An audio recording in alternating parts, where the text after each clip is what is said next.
Now, the Southern Hemisphere has stamped its mark as clearly the most dominant rugby hemisphere. The playoff for fifth at the World Cup now is known as the Six Nations, would you believe? How are they feeling about that in this part of the world? Who better to ask than Brian O'Driscoll, who spoke to Timmy this week here in London. What happened last week to Ireland? Is there a bit of a divide between Northern Hemisphere and Southern Hemisphere now, do you think? I think there's two separate things that happened. Ireland can't deal with the injuries that they had the week before, and I think there is a bit of a separation between the two hemispheres.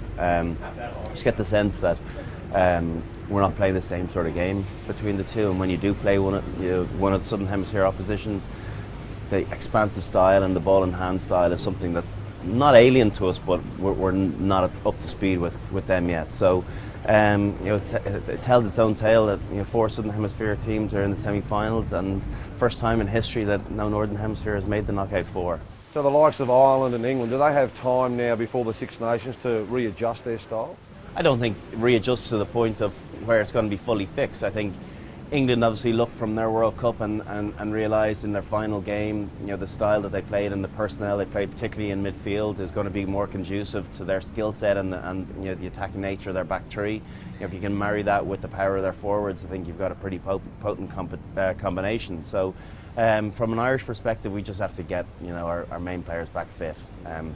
We don't have as big a player base as some of the teams, and we just can't afford to lose 4 or 5 top players and our key leaders at the same time, irrespective of who the opposition are. The test matches this weekend, the semi-finals, who wins and why on Saturday? I think the South African-New Zealand game, if the All Blacks play the way they did against France, I know France capitulated and you'll never see as bad a French team as that again.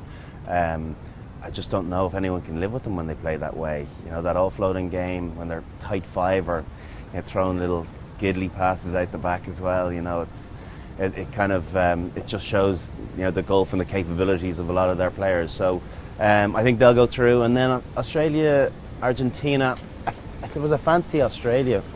They won't underperform the way they did before against Scotland. And secondly, Argentina celebrated as if they'd won the World Cup against Ireland. So I just wonder, was that their final?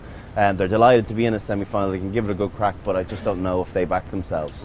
If you were to have 3 people to a barbecue, who would you have? 3 people to a barbecue. Not that you get a lot of time for a barbecue, or weather for a barbecue. Indoor barbecue. Yeah. I would probably, you need entertainment, so I'd go with personal favourite Bruce Springsteen. A bit of entertainment from a funny point of view would be the comedian Peter Kay. I don't know if you know him. He's quality. And then for the stories, you got to go with Bill Clinton.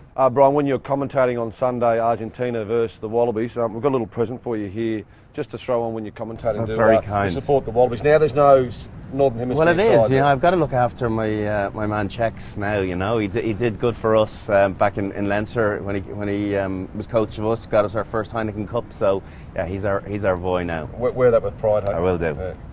Brian O'Driscoll, an adopted Aussie for the weekend. I like it. Well, this weekend he will be, Nick. He likes touring to Australia and nearly played for the Queensland Reds a few years ago. But yeah, this weekend he'll be certainly supporting the Wallabies.